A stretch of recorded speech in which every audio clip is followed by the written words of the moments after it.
آپ نے سنا ہے بشر حافی کے متعلق بغداد میں شراب کا کام کرتے تھے، شراب کا کاروبار تھا۔ ایک بار انہوں نے ایک تحریر جس میں بسم اللہ لکھی ہوئی تھی، وہ زمین پر کیچڑ میں گری ہوئی تحریر کو اٹھا کر چوم لیا اور گھر پہ لا کر اوپر رکھ دیا۔ اللہ کو یہ ادا پسند آئی، اور اس کے بعد اس زمانے میں موجود ایک بزرگ کے خواب میں میرے آقا صلی اللہ علیہ وسلم تشریف لائے اور کہا جاؤ بشر کو اللہ کا سلام پہنچاؤ، جبکہ وہ شراب کا اڈا چلاتے تھے۔ تو اس بزرگ نے یہ سوچا کہ میرا یہ وہم ہوگا، 3 دن مسلسل خواب دیکھا، اس کے بعد آ کر کے بشر سے کہا اے بشر مجھے نہیں معلوم، لیکن مسلسل 3 راتوں سے میں خواب میں رسول اللہ کو دیکھ رہا ہوں، اللہ کی طرف سے تجھے سلام پہنچانے کا حکم فرما رہے تھے۔ تو مسلمان لیکن بھٹکے ہوئے، راستہ چینج تھا۔ اسی وقت اپنے شراب خانے سے باہر نکلے، چیخ مار کر کی یوں عرض کرنے لگے مولا تو یقیناً رحیم و کریم ہے، ستار ہے، ایک بسم اللہ کے ٹکڑے کی میں نے عظمت کی اور تو رب العالمین مجھے سلام بھیجتا ہے، لیکن اتنا ہی نہیں کہ ایک سلام آیا اور پھر اس کے بعد اپنا دھندا چلتا رہا۔ بشر حافی نے عزم کر لیا تھا، ارادہ کر لیا تھا کہ پلٹ کر کے میں اپنے اڈے کو دیکھوں گا نہیں۔ وہاں سے جو نکلے ننگے پیر نکلے اور زندگی بھر ننگے پیر ہی چلتے رہے، پھر چپل پہنے ہی نہیں، کیونکہ چپل چھوڑ کر کے باہر آئے تھے اس بزرگ سے ملنے کے لیے، اسی حالت میں نکل آئے۔ تو جب کسی کا پکا ارادہ ہوتا ہے تو اب اللہ تعالیٰ نے ان کے لیے ایسے دروازے کھولے، اللہ اکبر، وہ بغداد کے قطبوں میں شمار ہوئے ہیں، قطب الاقطاب تھے، اللہ کے ولیوں میں تھے۔ اور حد تو یہ ہے کہ ایک بزرگ نے دیکھا بغداد میں ایک کتے نے راستے پر پیشاب کیا ہے، پخانہ کیا شہر کے راستے پہ۔ اس بزرگ نے فرمایا جاؤ دیکھو آج بشر حافی کا انتقال ہو گیا ہوگا۔ تو لوگ جا کر کے معلوم کیے تو صحیح میں اسی دن حضرت بشر حافی کا انتقال ہوا تھا۔ اس بزرگ سے پوچھا کہ آپ کو کیسے خبر ہوئی؟ کہا کہ جب تک بشر حافی زندہ تھے پورے بغداد کے کسی راستے پر کوئی جانور پیشاب و پخانہ نہیں کرتا تھا، اس لیے کہ وہ ننگے پیر چلا کرتے تھے۔ اللہ نے ہر راستے کو ان کے لیے پاک کر رکھا تھا۔ یہ ہے رحمت الہی، جب بدلنا چاہے بندہ مولا اس کے پیروں کو بھی چلنے کے لیے پاک راستے عطا کرتا ہے۔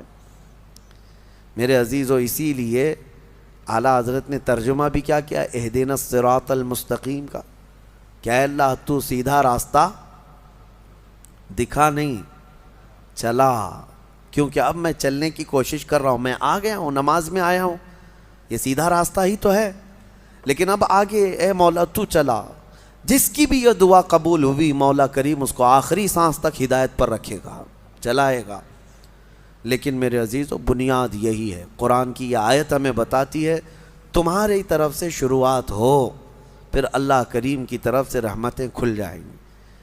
گھر میں بیٹھ کر کے صرف لوگ جو آسان نسخے چاہتے ہیں، واٹس ایپ میں دیکھو ابھی وظیفے بھرے ہوئے ہوں گے، ہر جگہ سے انسٹا میں واٹس ایپ میں اتنے وظیفے آتے ہیں جو اللہ کے ولی بنا دیں گے 2 گھنٹے کے اندر۔ یہ پڑھنے سے وہ ہو جائے گا، وہ پڑھنے سے یہ ہو جائے گا، دوسروں کا مال کھاتے رہو اور وظیفے کرتے رہو، لوگوں کو ٹوپی ڈالتے رہو اور یہاں 100 وظیفے پڑھتے رہو، ان وظیفوں کا اثر نہیں ہوگا۔ تمہارے اندر سے تبدیلی ہو، حرام کھا کر کے تم 1000 بار بھی پڑھتے رہو تو تمہاری زبان سے کوئی جملہ آسمان تک نہیں جائے گا۔ تمہیں ان تمام چیزوں کو چھوڑ کر کے پھر دیکھو، آپ کو پتہ ہے محبوب الہی رحمۃ اللہ علیہ کے پاس ایک شخص آیا، کہا میری بیٹی کی شادی ہونی ہے، کچھ دے دیجئے۔ انہوں نے کہا جا باہر کچھ ڈھیلے پڑے ہوں تو لے آؤ۔ وہ 3 ڈھیلے لے آیا، آپ نے کچھ پڑھ کر کے دم کیا، لے جا اس کو۔ اس نے دیکھا ڈھیلے دیے، لیکن باہر آ کر دیکھا تو وہ سونے کے تھے۔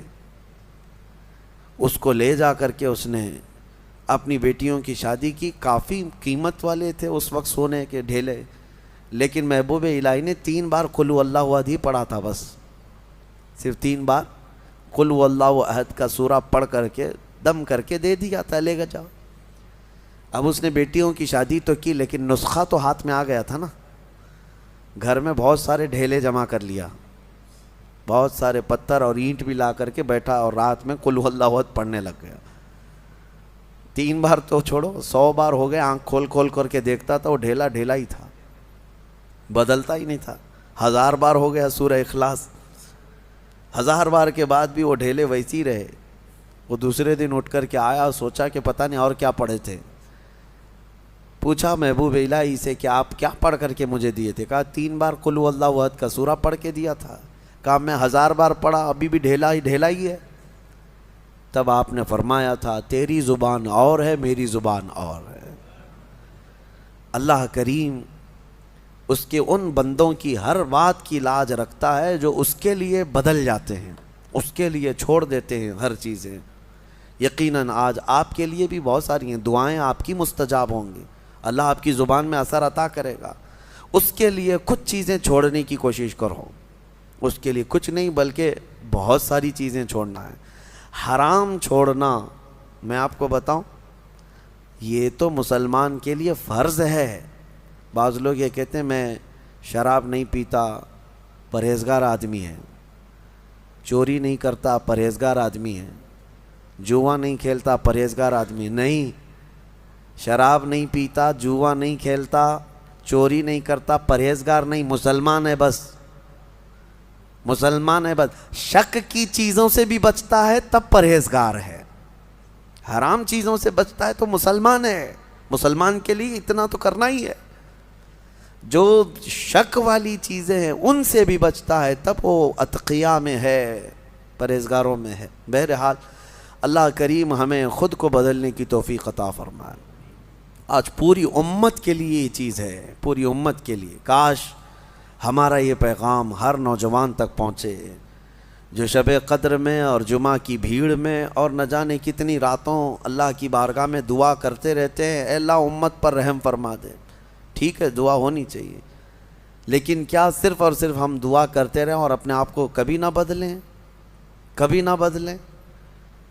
جتنے لوگ اس بھیڑ کی دعا میں شامل ہوتے ہیں تو پھر وہ اپنے آپ کو تبدیل کیوں نہیں کرتے؟ اللہ کی بارگاہ میں مانگ کر تو جاتے ہیں بھیک، فجر میں نہ نمازوں میں ان کا کوئی شمار ہے، نہ پھر رمضان کے احترام میں ان کا کوئی حصہ ہے۔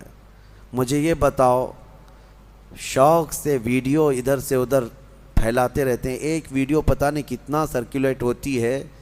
ابھی میں دیکھ رہا تھا ایک امام کو کچھ آتنکی بھگوا لوگ چاقو سے ایسے قتل کر رہے ہیں، بے دردی کے ساتھ مار رہے ہیں، خون بہہ رہا ہے، داڑھی بھی کاٹ دیا، سب کچھ کر رہے ہیں، اور یہ سارے واٹس ایپ پہ گھومتی رہتی ہے ویڈیوز۔ اس سے پہلے بھی دیکھا ہوگا آپ نے بہت سارے اس طرح سے ظلمن مارنے والی ویڈیوز، دیکھا فارورڈ کر دیا، دیکھا فارورڈ کر دیا۔ کیا اتنا احساس بھی مر گیا کہ ان تمام چیزوں کو دیکھنے کے بعد خود کو بدلنے کی کوشش کرتا؟ شاید یہ میرے شامت اعمال کی وجہ سے یہ حالات بنتے چلے گئے ہیں۔ کتے آج شیروں کی طرح کام کرنے لگ گئے، وہ ہیں کتے لیکن وہ ڈرا رہے ہیں ایسے جیسے کہ شیر ہوں، اور جو محمد عربی کے شیر تھے وہ ایسے سوئے ہوئے ہیں، ایسے سوئے ہوئے ہیں کہ وہ بدلنا نہیں چاہتے۔ اسی لیے شاعر نے بہت پہلے ایک بات کہی تھی، جگہ جگہ کے تھک چکے ہیں تمہیں یہ ہنگامے ہیں۔ یہ روز جو ہنگامے ہو رہے ہیں، یہ روز جگا رہے ہیں، اور یہ ہنگامے ہی تھک چکے اب تم کو جگہ جگہ کے۔ نشاط لذت خواب گراں بدل ڈالو، غلط روی سے منازل کا بہت بڑھتا ہے، مسافروں رویش کارواں بدل ڈالو۔ تم اگر ٹیڑھا چلتے رہو گے تو منزل لمبی ہو جائے گی، تو چلنے کا طریقہ بدل ڈالو، جو سیدھا راستہ ہے اس پر آ جاؤ۔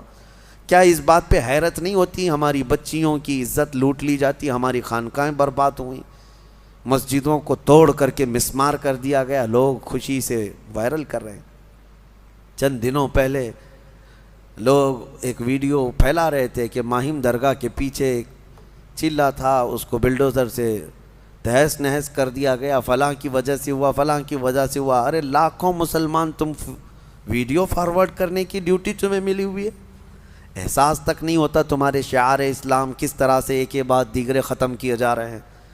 کسی مینار کو گرا کر کے کچھ بھگوے اس پر آتنکی جھنڈے لگائے، اور کسی بھی طرح سے تمہارا استحصال ہو رہا ہو، بچے مارے جا رہے ہیں۔ آن دا اسپاٹ شوٹ کیا گیا نوجوانوں کو، 16 سال کے بچے، ہم جھارکھنڈ میں جا کر کے دیکھ کے آئے، ان کو پوچھنے والا کوئی نہیں۔ آپ کو پتہ ہے چند دنوں پہلے ایک راجستھان میں ادے پور میں قتل ہوا تھا، مرڈر ہوا تھا، پوری میڈیا لگی ہوئی تھی اس کے، کیوں؟ اس لیے کہ قتل کرنے والے دو مسلمان چہرے تھے، اور ایک امام کو مسجد کے کمرے کے اندر گھس کر کے سارے مار رہے ہیں، اور چہرہ سب صاف ہے ویڈیو میں، چاقو سے اتنا حملہ کر رہے ہیں، اتنا حملہ کر رہے ہیں۔ بتاؤ ان کو کون بتاتا ہے، کون سی میڈیا؟ اس کی وجہ یہی ہے کہ انہیں پتہ ہے کہ یہ مسلمان ابھی کچھ نہیں کرنے والے۔